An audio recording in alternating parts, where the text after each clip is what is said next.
The alien woman pointed at me and, turning to her friend, said, "That's my boyfriend." Lincoln had been wiping down the same table for the third time, convinced that the purple residue left by the Centaurian diplomat's drink might actually be sentient, when the cantina doors hissed open with a sound that made every conversation stop mid-sentence. That should have been his first warning. Port Zenith's cantina never went quiet. Even when that cargo hauler had accidentally vented his ship's waste tanks into the docking bay last month, people had kept talking through the alarms. He looked up from his battle with a possibly living stain and immediately understood why 200 beings from 40 different star systems had suddenly discovered the value of silence.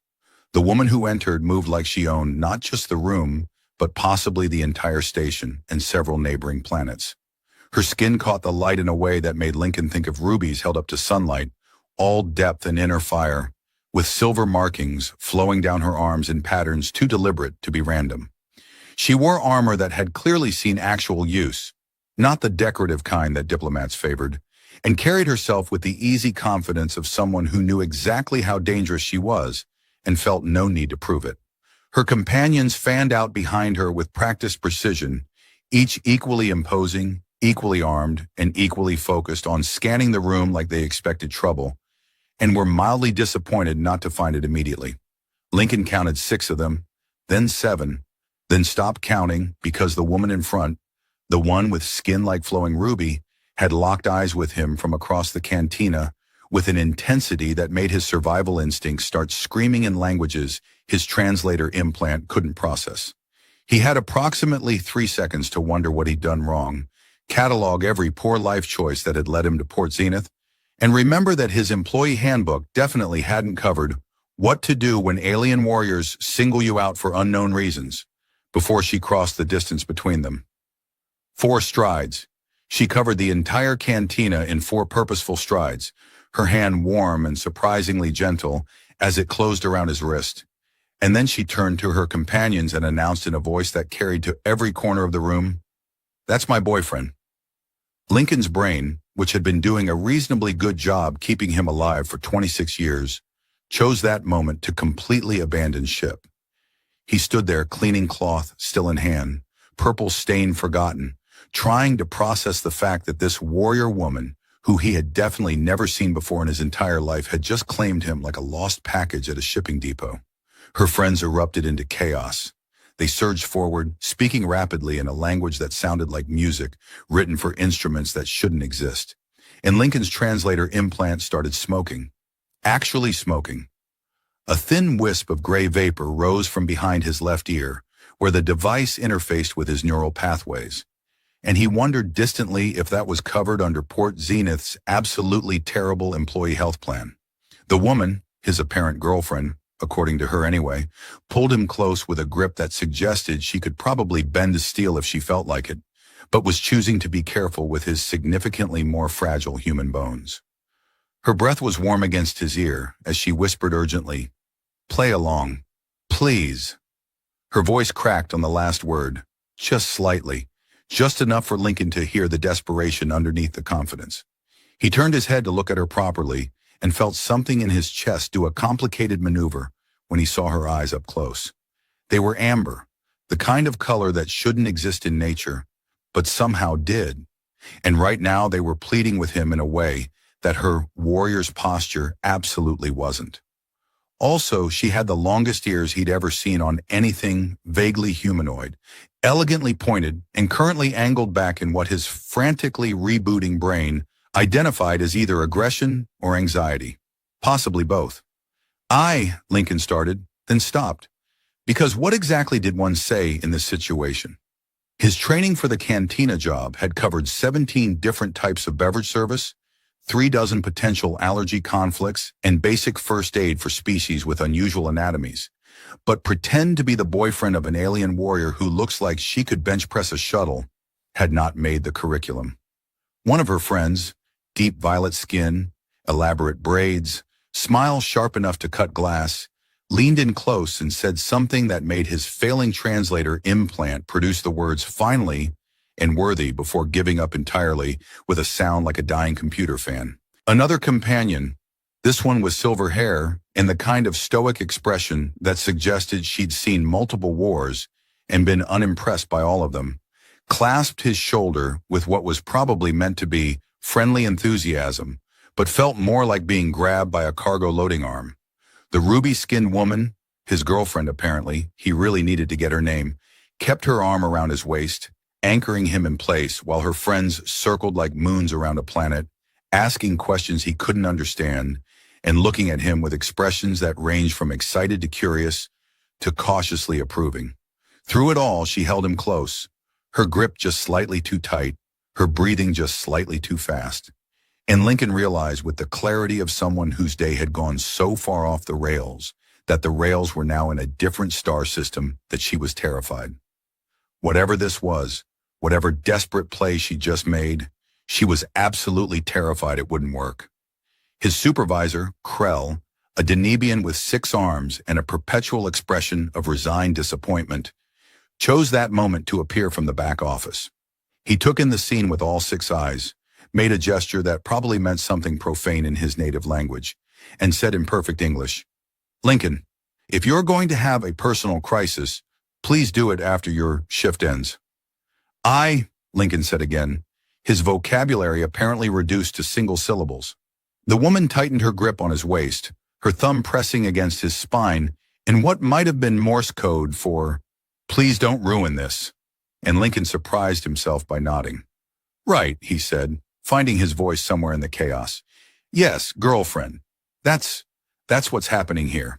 Her friends cheered, the sound like 7 different victory celebrations happening simultaneously. And the woman's ears perked forward with such obvious relief that Lincoln felt something in his chest twist sideways.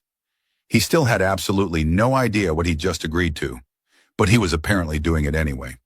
His supervisor made another profane gesture and retreated to the office. The purple stain on the table dissolved itself and slithered away, having apparently decided this situation was too weird even for possibly sentient beverage residue. And Lincoln stood there, surrounded by alien warriors, with a beautiful stranger's arm around his waist and her desperate gratitude burning against his ribs, and thought, well, at least work won't be boring anymore. Lincoln's quarters had never seemed particularly small until 7 alien warriors decided to treat them like a community center. Kessa, the violet-skinned woman with the sharp smile, had claimed his only chair within 30 seconds of arrival and was currently eating something that looked like crystallized starlight while explaining in enthusiastic broken English why Lincoln was, very good choice, very handsome. Much better than last boyfriend who was garbage person. "I didn't know there was a last boyfriend," Lincoln said, looking at Scarlett, whose name he'd finally learned approximately 10 minutes after the cantina incident when her friends had basically kidnapped him the moment his shift ended. Scarlett's ears flattened against her skull. Gareth was not boyfriend. Gareth was mistake with arms. "Many arms," Kessa added helpfully. "Like so many arms. Too many arms for one person, honestly." "We're not talking about Gareth," Scarlett said firmly, and Lincoln noticed how her accent got thicker when she was embarrassed, certain words taking on musical qualities that his now-replaced translator implant rendered as footnotes rather than direct translations. Yara, the silver-haired one who'd grabbed his shoulder with the force of a small cargo loader, was examining his kitchenette with the intensity of someone conducting a military investigation. She opened his cooling unit, stared at the contents for a long moment, then turned to him with an expression of genuine concern. "This is food?" she asked, holding up a container of something that had maybe been noodles 2 weeks ago and had since achieved independent consciousness. "That's science," Lincoln said. "I'm conducting an experiment on the theoretical limits of takeout longevity." "The experiment has concluded," Yara said, dumping the entire container into his waste recycler with the decisive action of someone used to eliminating biological hazards. "You have lost." Tovan, who Lincoln had finally gotten the pronouns right for after 3 gentle corrections and 1 not-so-gentle correction involving a knife and a wall, was sprawled across Lincoln's sleeping platform like he owned it, examining the various human items Lincoln had accumulated with the fascination of an anthropologist discovering a new culture. "What is this?" Tovan held up a rubber duck that Lincoln's sister had sent him as a joke. That's Gerald, Lincoln said. He's my emotional support waterfowl. Tobin squeezed Gerald, who emitted a strangled squeak that made all 7 warriors reach for weapons that thankfully they'd left at the door per Port Zenith regulations. Lincoln had never been more grateful for safety protocols in his life. Gerald is weapon? Tobin asked, suspicious. Gerald is duck, Lincoln said. He provides comfort through squeaking. This required translation into 3 different languages before everyone seemed satisfied that Gerald posed no tactical threat. Scarlett's ears had perked forward during the entire exchange, and Lincoln was starting to recognize that as her version of barely suppressed laughter. She'd positioned herself near the door, he noticed. Even here, surrounded by her friends in his tiny quarters, she maintained that protective stance, putting herself between him and the exit. It should have felt controlling, maybe, but instead it felt like being valued, like he was something worth guarding. Okay, Lincoln said, once Yara had finished purging his kitchenette of everything that qualified as either food or potential biohazard. Does someone want to explain what actually happened today? Because I'm operating on about 30% comprehension and 70% panic, and I'd really like to adjust those ratios. The room went quiet. Kessa stopped eating her crystallized starlight. Tobin carefully set Gerald down. Yara closed the cooling unit with a decisive click. Scarlett's ears tilted back, vulnerable in a way her warrior's posture refused to be, and she moved away from the door to sit on the edge of his sleeping platform. The mattress dipped under her weight, and Lincoln found himself noticing details he'd been too overwhelmed to process before. The way her silver markings seemed to shimmer slightly when she moved. How her armor had been custom-fitted with a craftsmanship that suggested either significant wealth or significant importance. Possibly both. My people have ceremony, she started, her English careful and deliberate. Every 3 solar cycles when moons align in home system. Harvest moon, we call it, is very old tradition, very important. Okay, Lincoln said, sitting down beside her, because standing felt too formal for whatever confession was coming. Harvest moon ceremony, got it. Warriors of status, Scarlett continued, her hands twisting together in her lap, must present mate at ceremony, or elders assign mate from political necessity. She looked at him, those amber eyes holding something that might have been apology or might have been fear. I am warrior of status, daughter of House Vareth, 4th in succession, decorated officer in Stellar Defense Fleet. That sounds impressive, Lincoln said, because it did, even though he had absolutely no context for what any of those titles actually meant. It means I am valuable, Scarlett said quietly, valuable for alliances, for political arrangements, for strengthening houses through strategic bonding. Kessa made a sound like a hiss crossed with a growl. For selling like cargo to highest bidder. The warlord, Yara added, her tone flat and dangerous, has bid very high. Lincoln felt something cold settle in his stomach. What warlord? Scarlett's ears flattened completely against her skull, and when she spoke, her voice carried a weight that made the room feel smaller. Drazen of House Kavash. He has claimed 2 mates already through political arrangement. Both disappeared before bonding years were complete. Both families were too afraid to investigate. The silence that followed was the kind that had texture, the kind that pressed against eardrums and made breathing feel deliberate. So you grabbed the first random guy you saw, Lincoln said slowly, to avoid being sold off to a probable serial killer. Not first random guy, Scarlett protested, her ears perking up slightly. I watched you for 3 days before deciding. Oh, well, 3 whole days of surveillance. That makes it totally reasonable.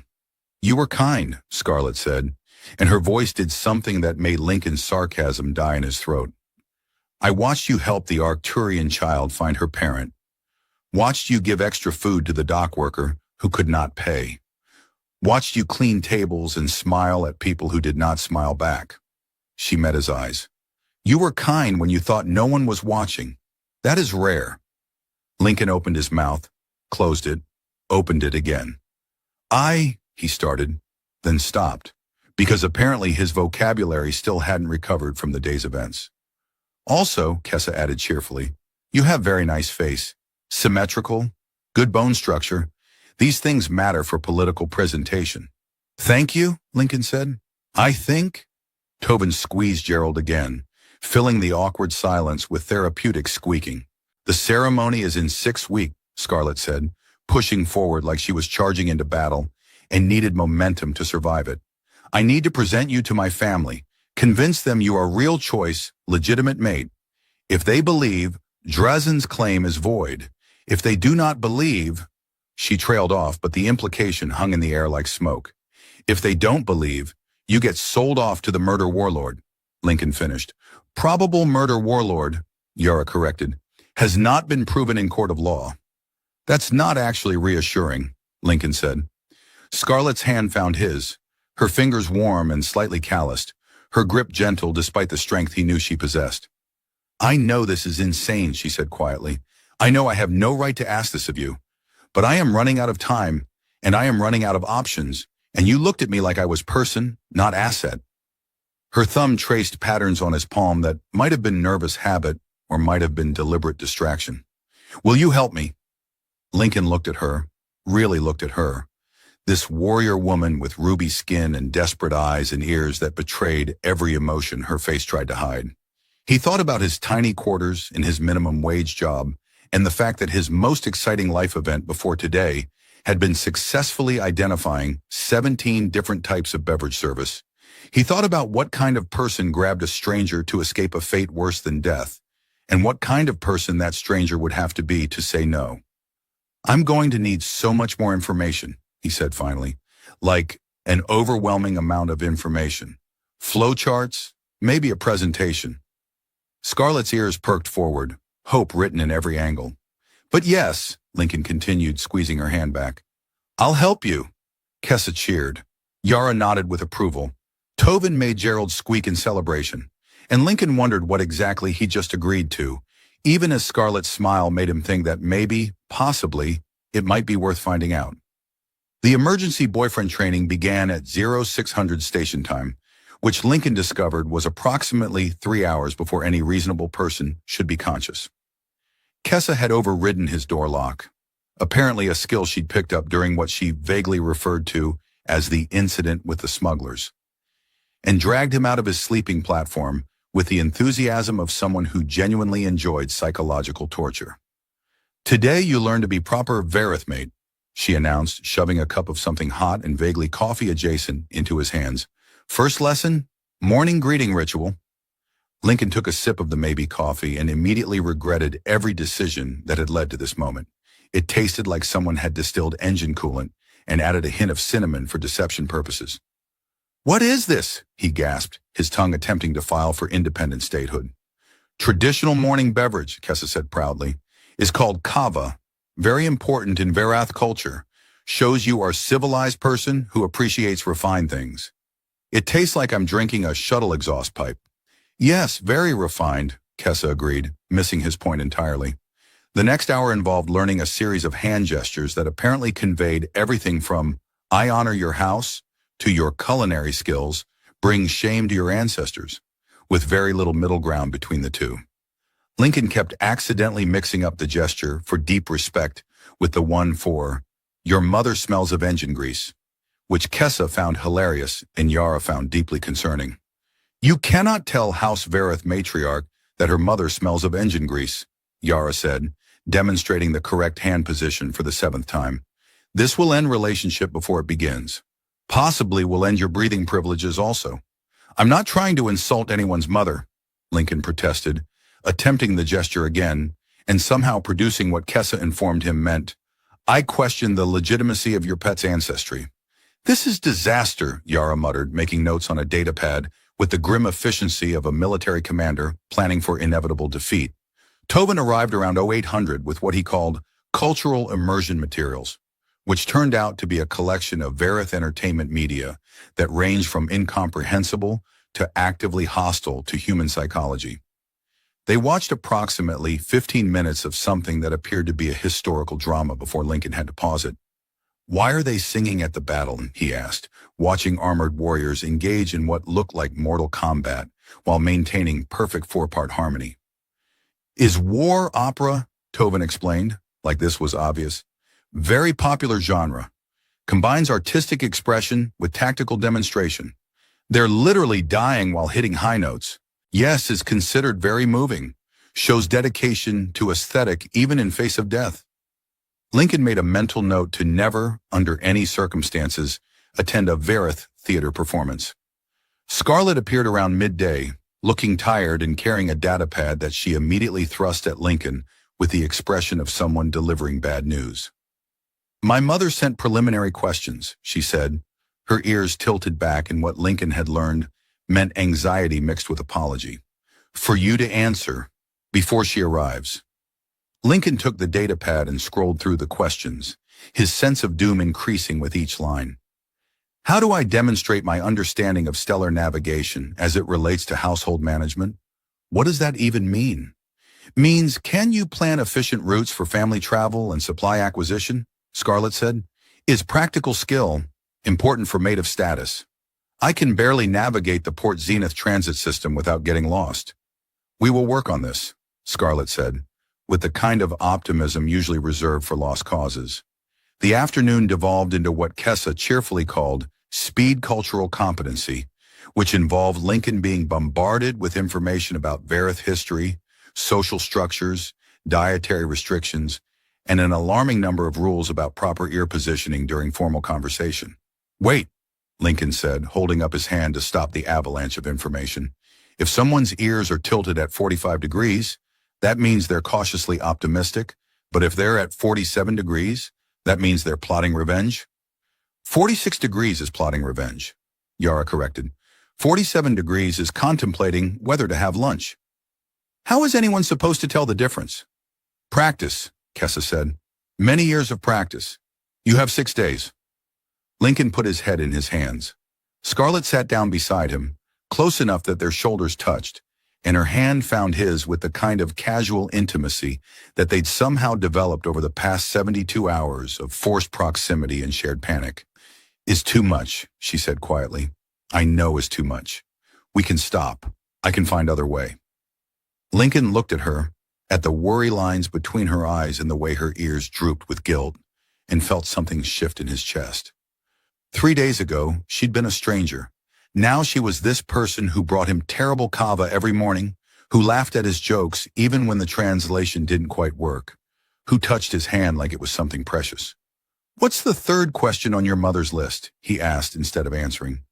Scarlett checked the data pad. Can you identify edible versus poisonous varieties of stellar fungi by scent alone?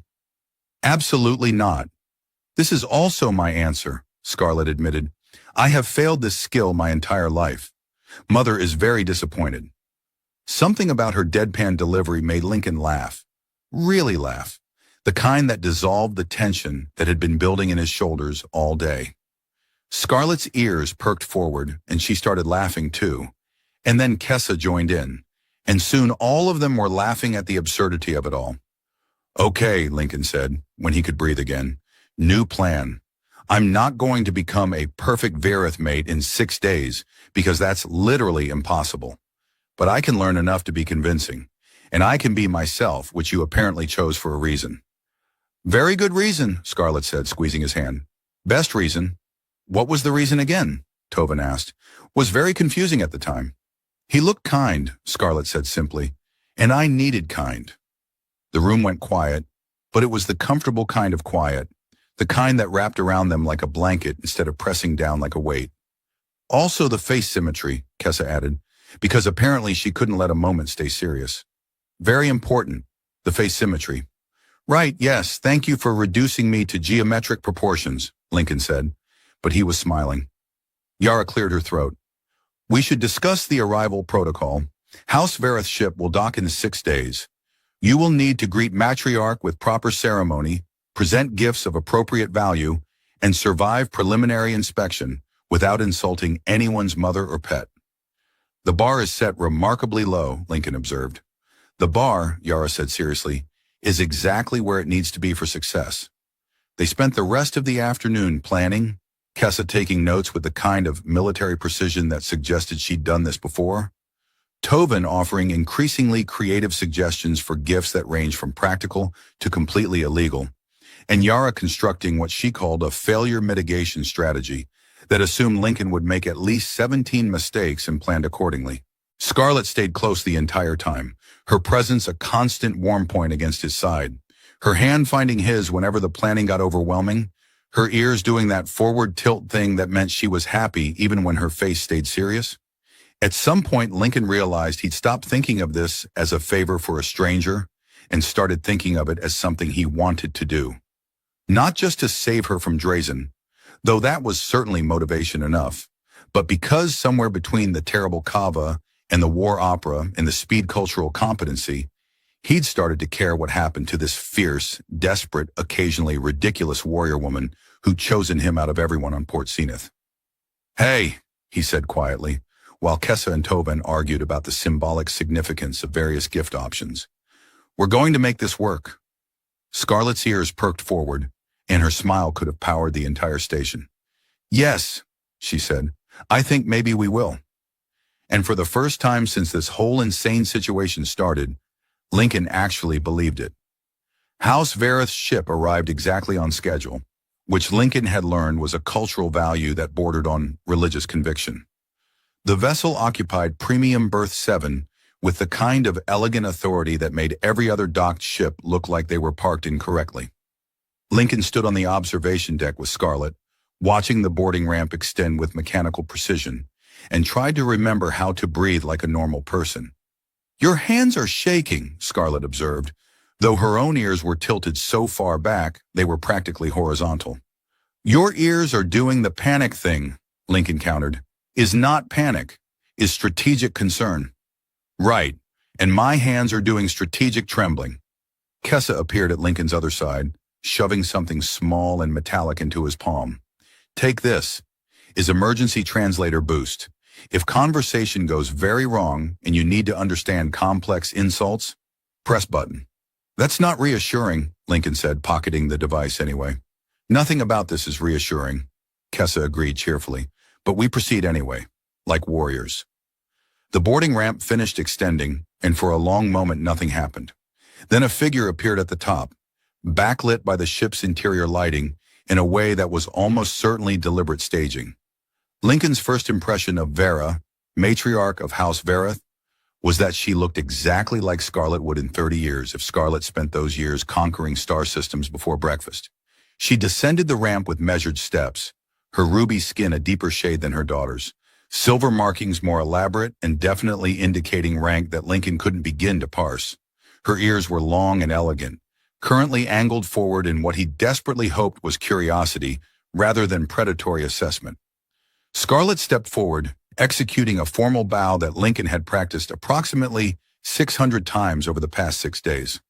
"Mother," she said in high wrath, her voice carrying the kind of formal respect that sounded completely foreign coming from someone who'd spent the previous evening teaching Lincoln how to say, "Your cooking is acceptable," without accidentally implying, "Your cooking is a war crime." Vera's amber eyes fixed on Scarlett, then slid to Lincoln with the intensity of someone accustomed to identifying structural weaknesses in fortified positions. Lincoln felt himself being evaluated on about 17 different levels simultaneously, most of which he probably failed. Then Vera smiled, warm and unexpected, and spoke in absolutely perfect English with what Lincoln's probably broken-again translator implant identified as a slight Brooklyn accent. "Well," she said, "he's certainly prettier than Drazen. That's a start." Lincoln's brain stuttered. Scarlett's ears shot straight up. Kessa made a sound like a strangled laugh. "You speak English," Lincoln said, which was possibly the most obvious statement ever made in the history of Port Zenith. "I speak 47 languages," Vera said, walking down the ramp with casual confidence. "Spent 5 years on Earth during the trade delegation period. Developed a fondness for bagels and sarcasm."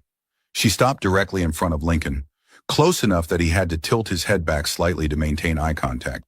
"So, you're the human who's dating my daughter." "That's what everyone keeps telling me," Lincoln said, then immediately regretted it because this was absolutely not the time for nervous humor. Vera's smile widened. "Good, I was worried you'd be boring." She turned to Scarlett. "Where are we staying? Please tell me it's not another one of those sterile diplomatic suites. Last time I visited a trade port, they gave me a room that looked like a medical facility and smelled like recycled regret. We have secured quarters in residential section, Scarlett said, her ears still doing confused angles that suggested her mother was not behaving according to plan. 3 bedrooms, private kitchen, acceptable proximity to commercial district. Acceptable, Vera repeated like the word was amusing. My daughter, the master of enthusiastic endorsement. She looked back at Lincoln. Walk with me. Show me the station you call home. Scarlett can handle the luggage. Mother, I am decorated officer, not cargo handler.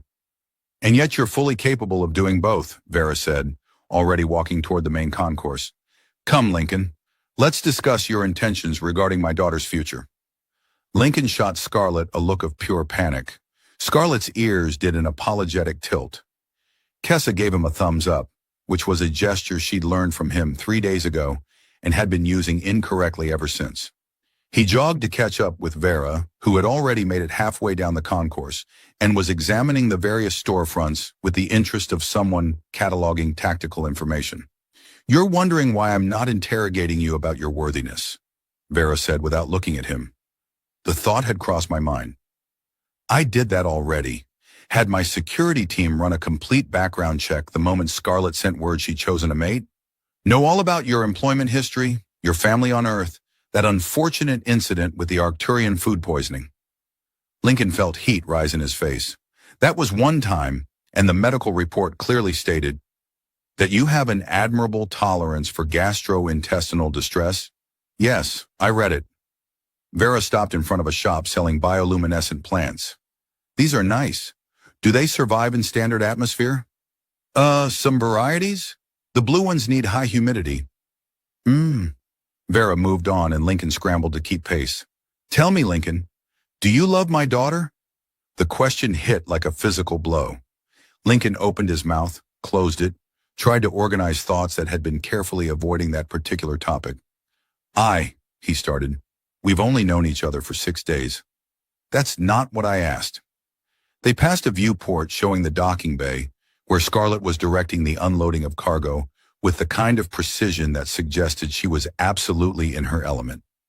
Even from this distance, Lincoln could see the way her ears tilted forward when she was focused, the confidence in her movements, the casual strength in how she gestured. I don't know, Lincoln said honestly. Ask me again in a month. Vera stopped walking, turned to face him fully. Her expression was unreadable, but her ears had angled forward with what might have been approval. Good answer, she said. Honest, Scarlett doesn't need pretty lies. She needs someone who tells truth, even when it's uncomfortable. She resumed walking. Now, tell me what you know about Drazen of House Kavash. That he's apparently trying to claim Scarlett through political arrangement, and that his previous mates mysteriously disappeared. And that he sounds like someone who should be in a containment facility, not a position of power. Also good answer. Vera paused at a food stall, examining the menu with professional interest. You know he's filed a formal challenge to your claim? Lincoln's stomach dropped. What? Arrived this morning via official channels. Trial of worthiness. 3 tests. Vera ordered something that looked like grilled meat, but was probably from an animal that didn't exist on Earth. If you fail any test, Scarlett's choice is voided, and she defaults to the political arrangement. That seems like information that should have led this conversation, Lincoln said, his voice tight. Perhaps. Vera accepted her food from the vendor, took a bite, made an appreciative sound. But I wanted to see how you handled stress before adding more of it. She offered him the skewer. Try this, it's delicious. Lincoln took it automatically, his mind still processing the word challenge and its implications. The meat was actually pretty good, which felt deeply inappropriate given the circumstances. What are the 3 tests? He asked. Combat skill, survival instinct, truth. Vera watched his face carefully. The first 2 you can prepare for. The third one, she trailed off meaningfully. The third one is the problem, Lincoln finished, remembering what Scarlett had said. The third one is always the problem. Vera disposed of her skewer in a recycling unit. Trial takes place in 4 days. I suggest you don't die. That's your maternal advice? Don't die. What else would you like me to say? Vera's expression was serious now, her ears angled forward with something that looked like respect. You've thrown yourself into a situation that could get you killed to save my daughter from a fate she finds worse than death. I can either coddle you or prepare you. Which would you prefer? Lincoln thought about Scarlett's desperate eyes in the cantina, the way she'd whispered, "Play along, please." The past 6 days of terrible kava and cultural training, and slowly realizing that this ridiculous arrangement had somehow become real. "Prepare me," he said. Vera's smile was sharp and approving. "Good. We start tomorrow at 0500. Bring comfortable clothes and low expectations." They walked back toward the docking bay in silence. Scarlett had finished with the cargo and was waiting with Kessa and Yara, her ears perking forward when she saw them approach.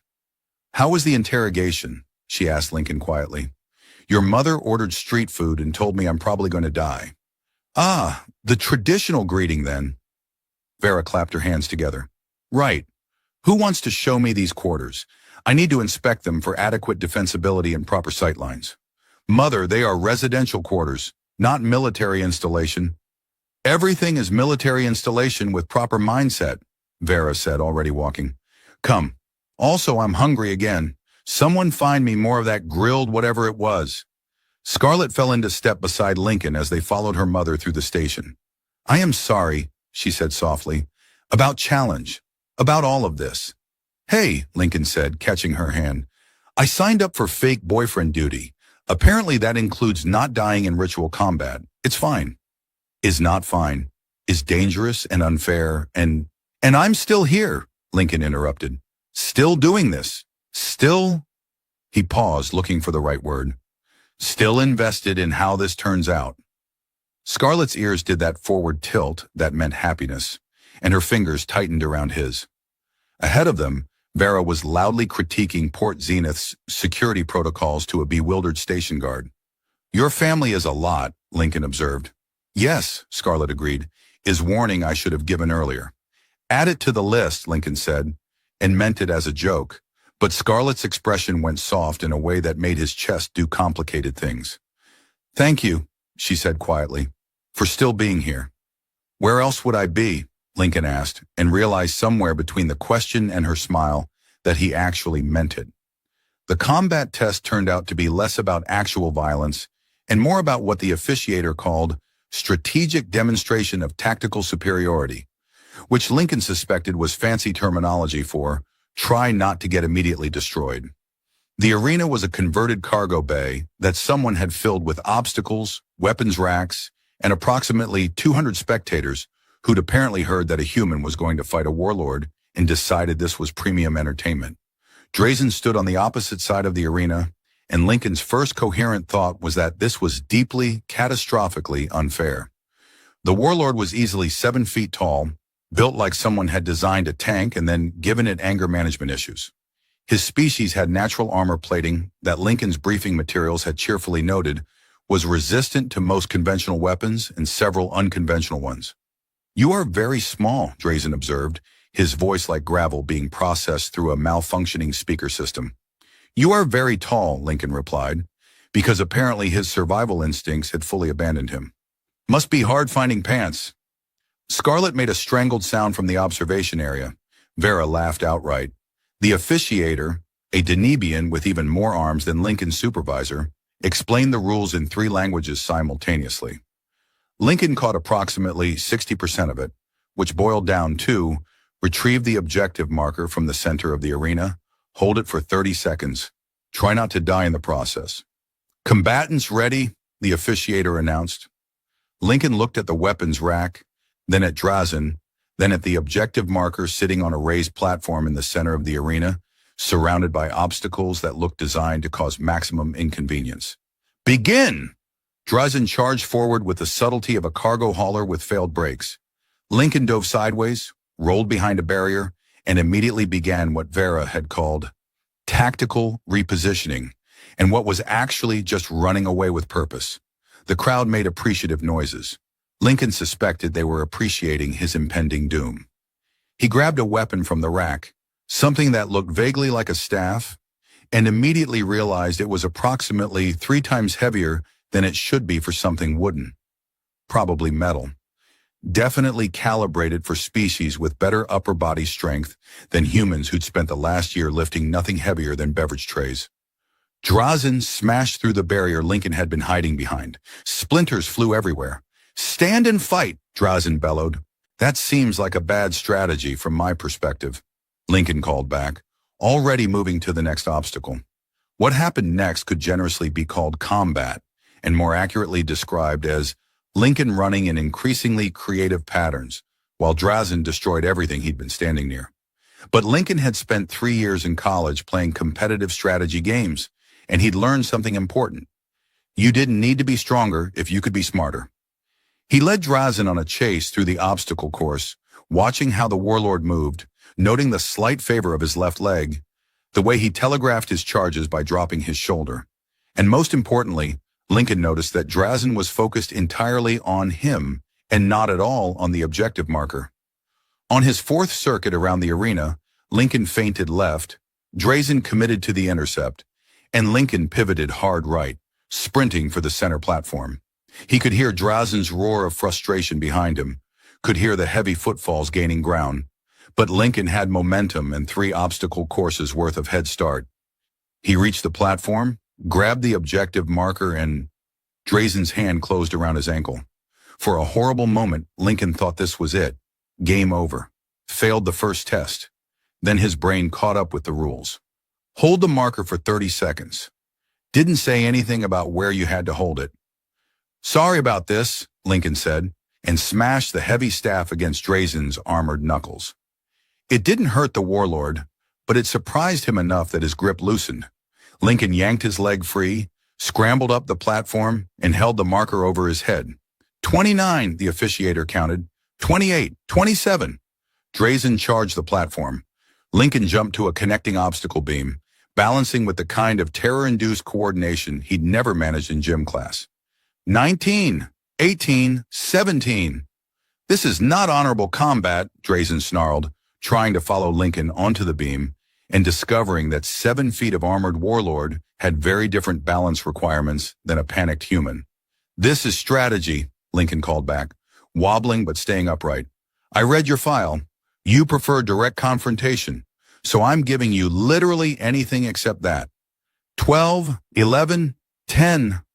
The crowd was cheering now, or maybe jeering. Lincoln couldn't tell and didn't care. He could see Scarlett in the observation area, her hands pressed against the transparent barrier, her ears so far forward they were practically pointing at him. 5, 4, 3, 2, 1. The arena horn sounded. Lincoln nearly fell off the beam in relief. "First test complete," the officiator announced. "Victory by technical compliance awarded to Lincoln of Earth." The crowd erupted into chaos. Drazen stood in the center of the destroyed obstacle course, looking like someone had just explained a joke he didn't understand.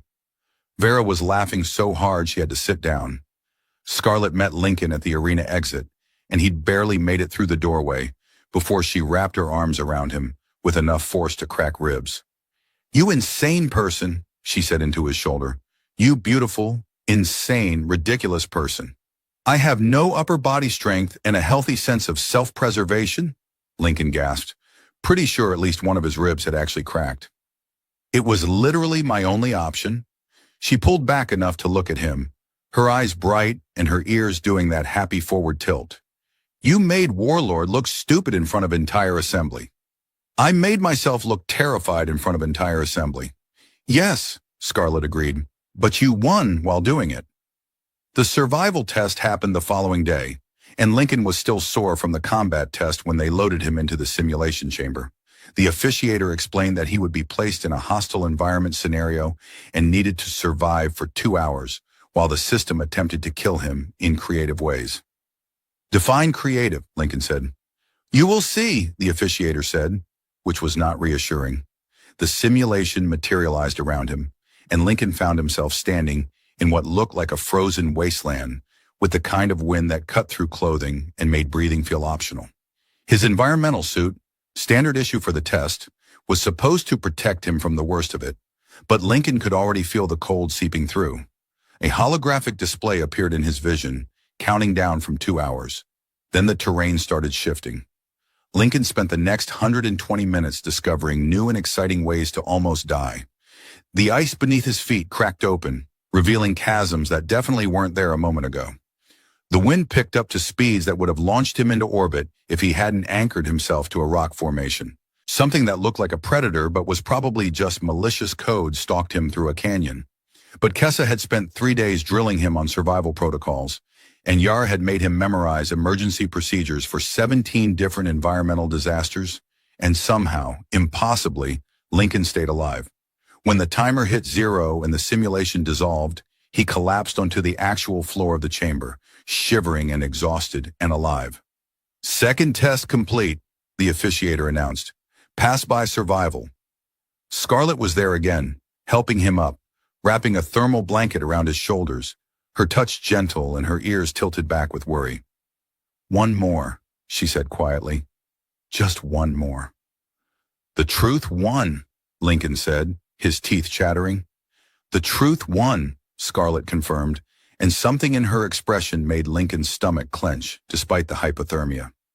The trial of truth was scheduled for the following morning, and Lincoln spent the night unable to sleep, staring at his ceiling and trying to prepare for a test that couldn't be prepared for.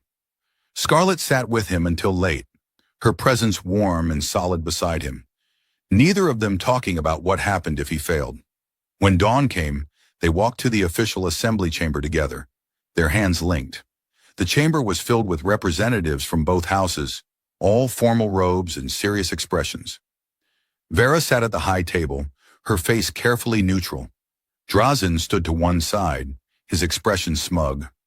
A clan elder placed Lincoln in the testimony circle, a ring of technology that lit up blue the moment he crossed the threshold.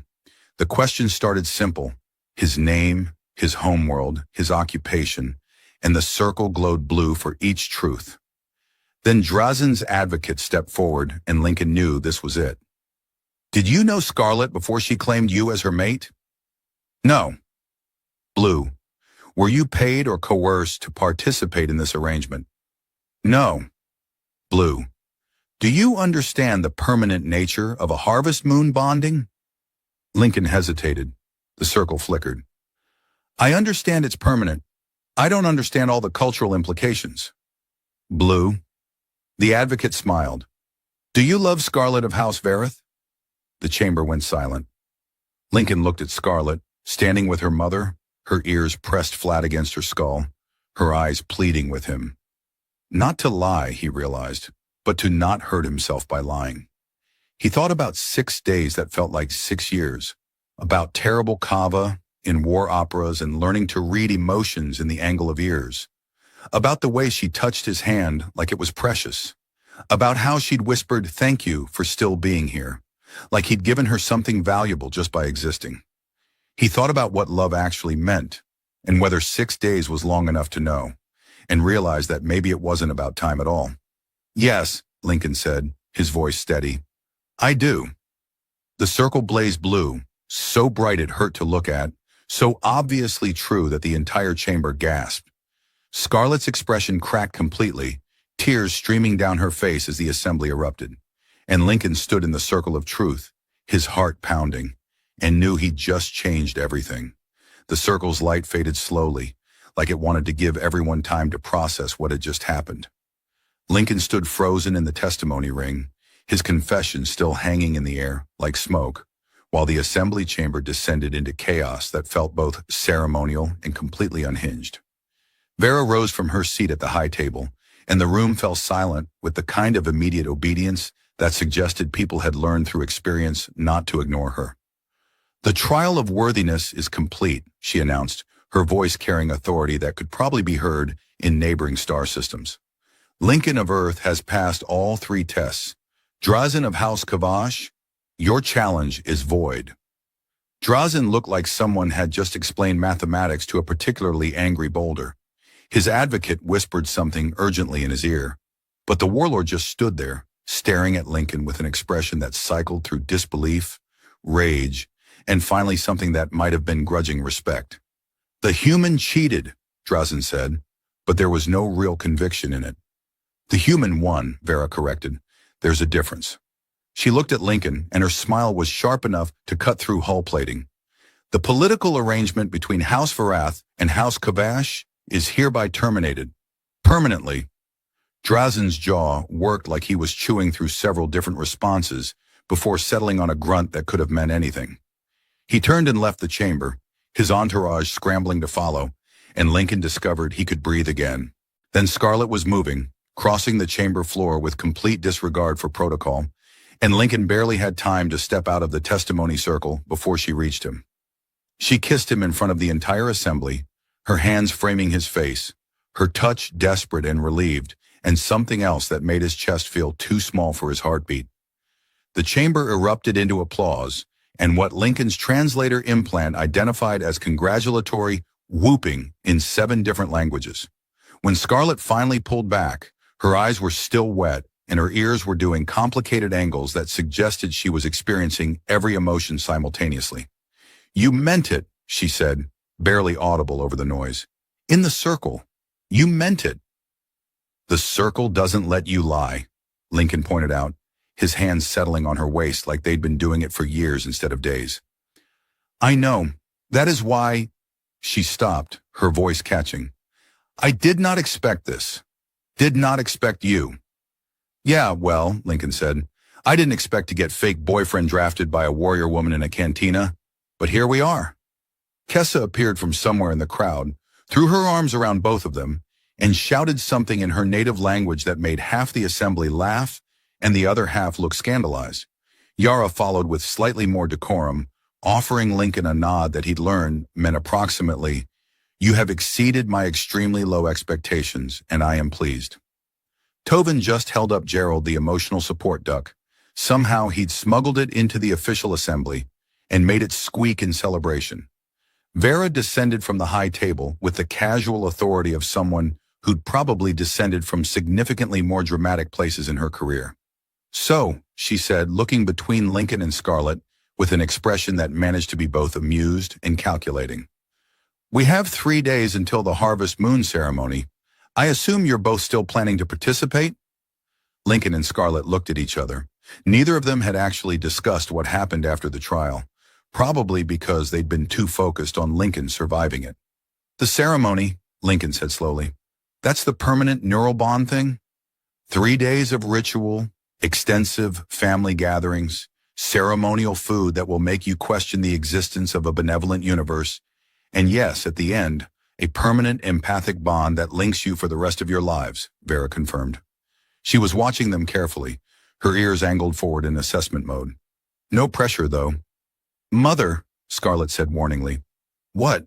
I'm being helpful. The boy should know what he's agreeing to." "I am standing right here," Lincoln said, "and I can hear you discussing my fate." Vera's smile widened. "Good. You'll need that assertiveness for family gatherings. We're a lot." "I've noticed," Lincoln said, which made Vera laugh, and Scarlet's ears do the embarrassed tilt.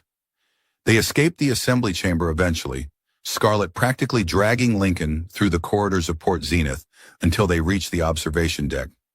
It was late in the station's cycle, the viewing ports showing the endless scatter of stars and the occasional ship phasing in or out of hyperspace. Scarlet leaned against the railing, and Lincoln joined her, their shoulders touching in the way that had become automatic over the past week. For a long moment, neither of them spoke. "You do not have to do the ceremony," Scarlet said finally. "You saved me from Drazen. That is enough. More than enough." Lincoln turned to look at her properly, taking in the elegant lines of her profile, the way the station lighting caught the silver markings on her arms, the vulnerability and how her ears tilted back. "What do you want?" he asked. "Does not matter what I want.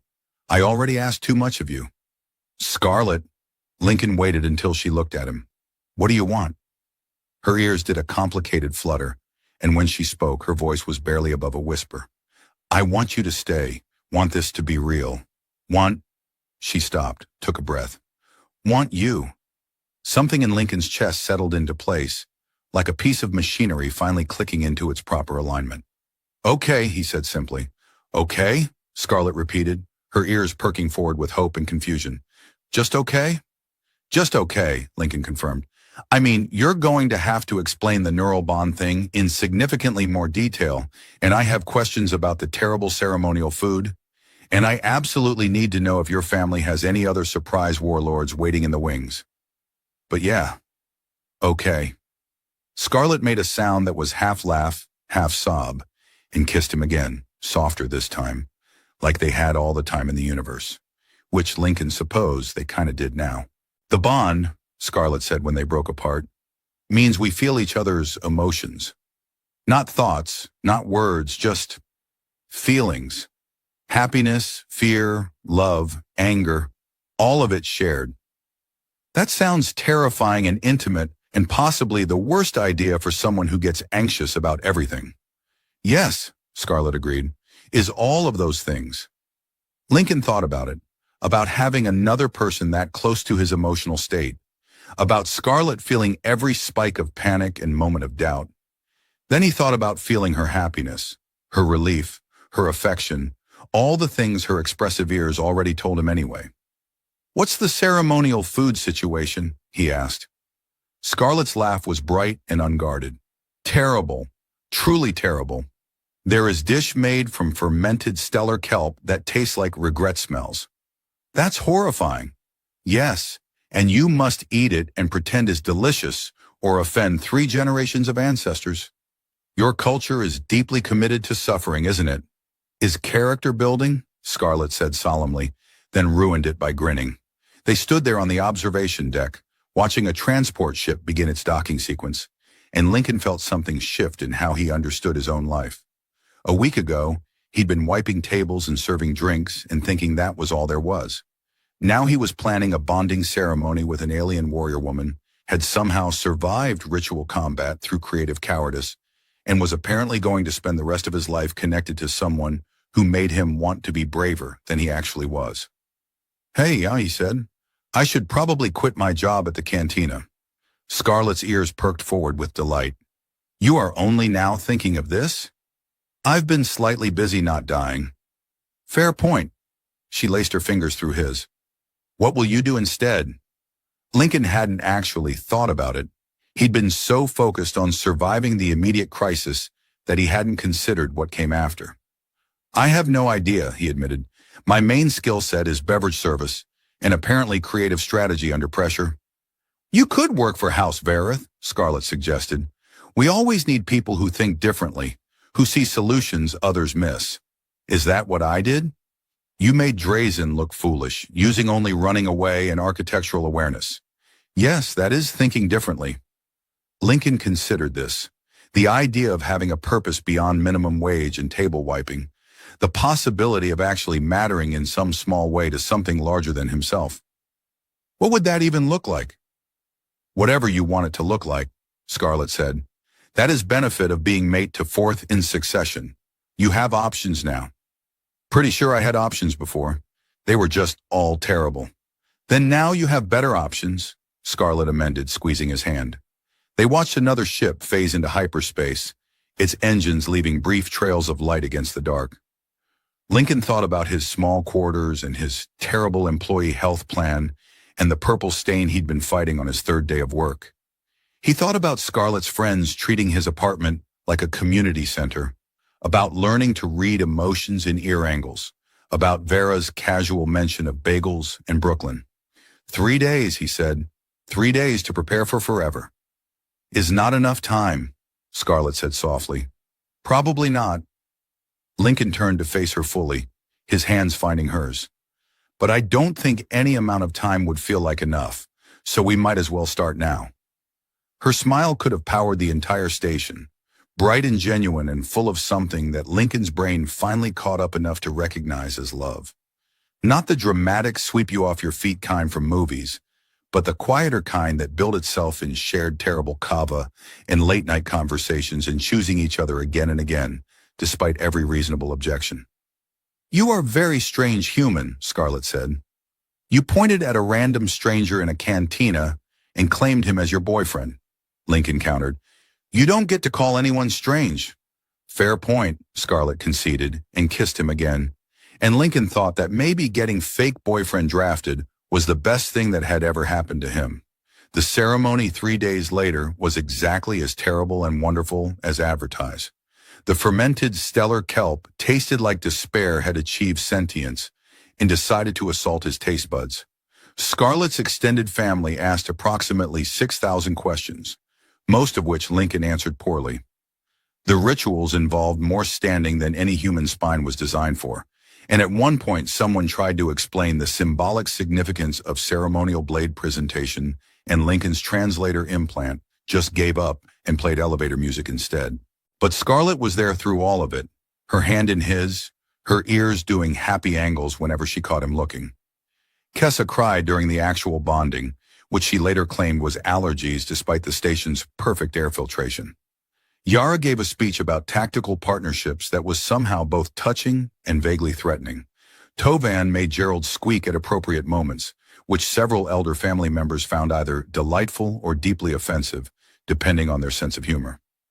Vera watched it all with satisfied amusement, and when the neural bond finally took hold, a sensation like warmth spreading through Lincoln's chest and settling somewhere near his heart, she raised her glass and said, "Welcome to the family. Try not to embarrass us too badly." The bond itself was strange and overwhelming and oddly right. Lincoln could feel Scarlett's happiness like sunshine, her love like gravity, her occasional flash of anxiety when family members asked invasive questions. And she could feel his nervousness and his joy and his absolute certainty that this ridiculous, impossible situation was exactly where he wanted to be. Later, much later, after the ceremony had dissolved into the kind of party that happens when you give warriors access to celebration and alcohol, Lincoln and Scarlett escaped back to the observation deck. Their observation deck now, he supposed, their spot. "So," Lincoln said, watching the stars. "Forever, huh?" "Forever," Scarlett confirmed, and through the bond he felt her contentment, warm and steady. "No takebacks?" "No takebacks." Lincoln smiled, laced his fingers through hers, and felt her happiness echo his own through their new connection. Somewhere on the station, his former supervisor was probably training his replacement. Somewhere in the galaxy, Drazen was probably plotting revenge, or sulking, or doing whatever defeated warlords did with their time. And somewhere in the universe, there were infinite possibilities and adventures and problems that would need creative solutions. But right now, Lincoln was here, bonded to a warrior woman who'd chosen him out of everyone on Port Zenith, connected to her emotions and her future and her ridiculous, wonderful family. "Hey," he said, "I love you." Through the bond, he felt Scarlett's joy spike bright and true. "I love you too," she said, her ears doing their happiest forward tilt. "Even though you still cannot properly greet ceremonial elders without accidentally insulting their pets. I'm working on it." "I know." She pulled him close, and they stood there on the observation deck, two beings from different worlds who'd found each other in a cantina and decided that was good enough reason to build a life. The stars wheeled overhead, indifferent and eternal. And Lincoln thought that maybe, possibly, probably, this was exactly how forever was supposed to start. 6 months later, Lincoln stood in that same observation deck, watching the stars with Scarlett beside him, and realized something profound. He'd spent 26 years waiting for his life to start, never understanding that it had been starting all along, in every small choice, every moment of kindness when no one was watching, every time he'd shown up, even when it felt pointless. Scarlett's hand found his, their bond humming warm and constant between them, and through it, he felt her contentment mixed with curiosity as she followed his gaze to the viewport. "What are you thinking?" she asked, though she could probably feel the shape of his emotions already. "That I almost said no," Lincoln admitted. "That first day, I almost pulled away when you grabbed my hand. Almost told you to find someone else." Scarlett's ears tilted back slightly, vulnerable. "What stopped you?" Lincoln thought about it, about that desperate plea in her eyes, about the way fear and hope had mixed in her voice when she'd whispered, "Please." "You looked at me like I mattered," he said finally, "like I could be someone who changed things instead of someone who just existed." Through the bond, he felt Scarlett's love surge bright and fierce. "You were always someone who changed things," she said quietly. "You just needed someone to see it." And maybe that was the truth neither of them had spoken until now, that they'd both been waiting to be seen, to be chosen, to be told that who they were was enough, that the randomness of their meeting wasn't random at all, but the universe's strange way of putting people exactly where they needed to be. Do you ever wonder, Lincoln asked, what would have happened if you'd chosen someone else? Or if I'd said no? Scarlett was quiet for a moment, her ears angling forward in that thoughtful way he'd come to love. Every day, she admitted, and then I feel you through the bond, and I think this is the person I was supposed to find, not because of destiny or fate, but because we chose each other, again and again. Every day we keep choosing. Lincoln squeezed her hand, watching a ship phase into hyperspace, its light trailing across the dark like a promise. Maybe that was what love actually was. Not the dramatic first moment, but the 1,000 small moments after where you kept saying yes. Yes to the terrible ceremonial food and the invasive family questions, and the cultural differences that sometimes felt insurmountable. Yes to sharing your emotions and your fears, and your absolutely ridiculous hope that somehow, impossibly, this would work. Yes to being seen, and choosing to see in return. Hey, Scarlett said softly, pulling him from his thoughts. Someone is waiting at docking bay. New arrival, looks lost. Reminds me of someone. Lincoln looked at her, saw the mischief in her eyes and the forward tilt of her ears, and felt through their bond exactly what she was suggesting. We're not adopting every lost person on Port Zenith, he said. Not every person, Scarlett agreed, just the ones who need choosing. And as they walked together toward the docking bay, toward whatever small kindness they could offer, Lincoln thought about how lives changed, not in grand, sweeping moments, but in the quiet decision to show up, to see someone, to say yes when it would be easier to walk away. The stars wheeled overhead, indifferent and eternal, full of infinite strangers who might be one conversation away from becoming family. The end. Sometimes the most extraordinary journeys begin with a single, terrifying choice to trust a stranger. What moments in your life have you almost walked away from? What would have been lost if you had? And who in your life sees you, truly sees you, for who you are beneath everything you pretend to be? If this story touched something in you, if it made you think about the choices that shaped your own journey, then I'd love to hear about it. Subscribe to Sci-Fi Pulse for more stories that explore what it means to be human, even when humans aren't the only ones asking the question. Hit that like button if Lincoln and Scarlett's story resonated with you, and drop a comment below about a time when saying yes to the unexpected changed everything.